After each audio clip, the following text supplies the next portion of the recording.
Assalamualaikum warahmatullahi wabarakatuh.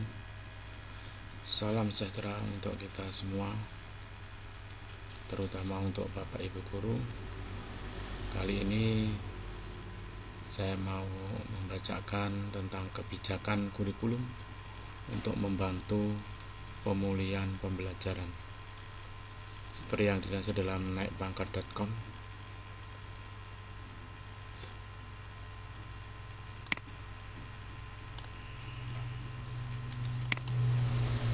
Kurikulum prototipe adalah bagian dari upaya sistemik untuk mengatasi krisis belajar, rendahnya kompetensi dasar dan ketimpangan yang tinggi.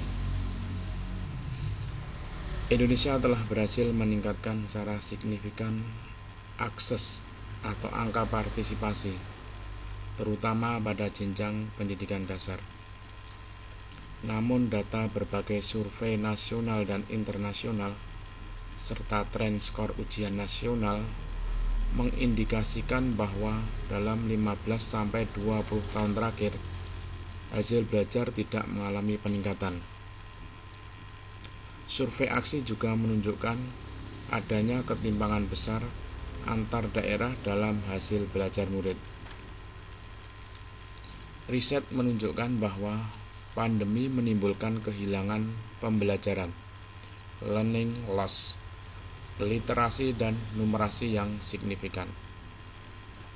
Indikasi learning loss: berkurangnya kemajuan belajar dari kelas 1 ke kelas 2 SD setelah 1 tahun pandemi. Seperti yang nampak pada diagram di bawah ini, sebelum pandemi, kemajuan belajar selama 1 tahun kelas 1 SD adalah sebesar 129 poin untuk literasi dan 78 poin untuk numerasi. Setelah pandemi, kemajuan belajar selama kelas 1 berkurang signifikan, learning loss menjadi 77. Untuk literasi, learning loss ini setara dengan 6 bulan belajar. Untuk numerasi, learning loss tersebut setara dengan 5 bulan belajar. Diambil dari sampel 3.391 siswa SD dari 7 kabupaten kota di 4 provinsi pada bulan Januari 2020 dan April 2021.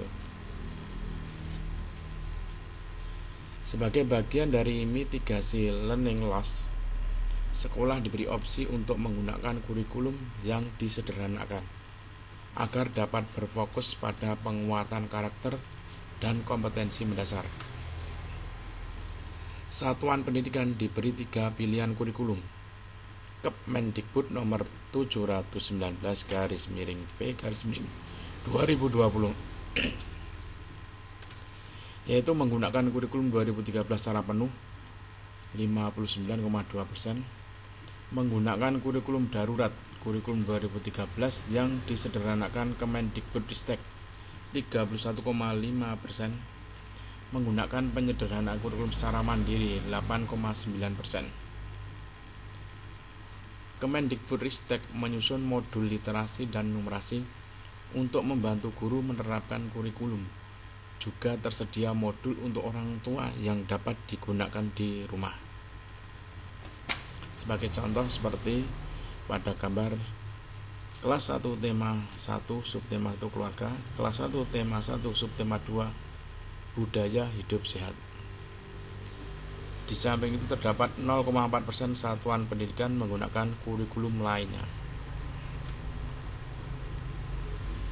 Kurikulum prototipe diberikan sebagai opsi tambahan bagi satuan pendidikan untuk melakukan pemulihan pembelajaran selama 2022 sampai 2024. Kebijakan kurikulum nasional akan dikaji ulang pada 2024 berdasarkan evaluasi selama masa pemulihan pembelajaran. Ini dimulai dari pra-pandemi, kurikulum 2013, pandemi 2020 sampai 2021, kurikulum 2013, kurikulum darurat 2013 yang disederhanakan, pandemi 2021 sampai 2022, kurikulum 2013, kurikulum darurat, dan kurikulum prototipe di SP dan SMKPK. Pemulihan pembelajaran 2022 sampai 2024, kurikulum 2013, kurikulum darurat, dan kurikulum prototipe sebagai opsi bagi semua satuan pendidikan. 2024, penentuan kebijakan kurikulum nasional berdasarkan evaluasi terhadap kurikulum pada masa pemulihan pembelajaran. Siswa pengguna kurikulum darurat mendapat capaian belajar yang lebih baik daripada pengguna kurikulum 2013 secara penuh, terlepas dari latar belakang sosioekonominya.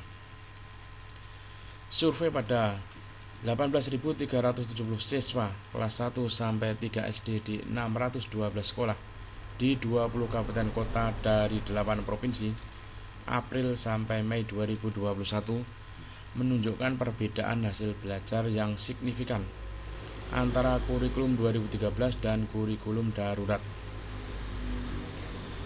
Selisih skor numerasi kurikulum 2013 482, kurikulum darurat 517, terpaut 4 bulan lebih. Selisih skor literasi kurikulum 2013 532, kurikulum darurat 570, 4 bulan lebih.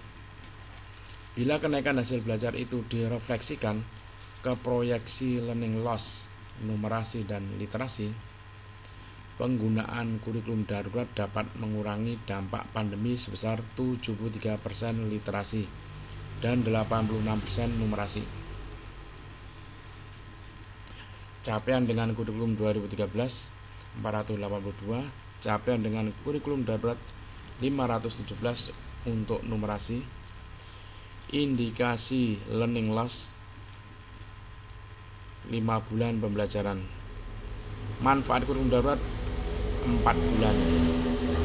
Proyeksi capaian jika tidak ada learning loss 522.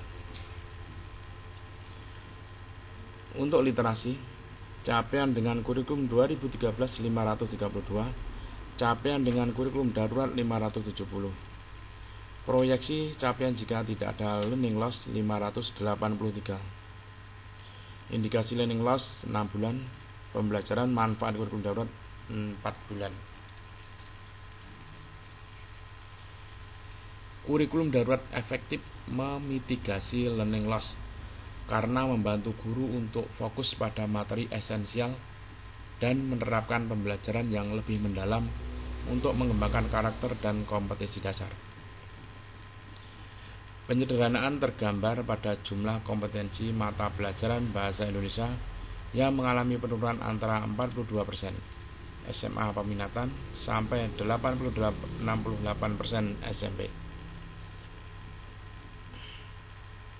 Data kualitatif mengonfirmasi bahwa guru merasa terbantu untuk melihat materi yang esensial, sehingga bisa merancang dan menerapkan pembelajaran yang lebih baik. Modul literasi numerasi dari Kemdikbud-Ristek juga sering disebutkan sebagai alat bantu yang bermanfaat untuk penerapan kurikulum. Demikian tadi, terima kasih. Sekian, assalamualaikum warahmatullahi wabarakatuh.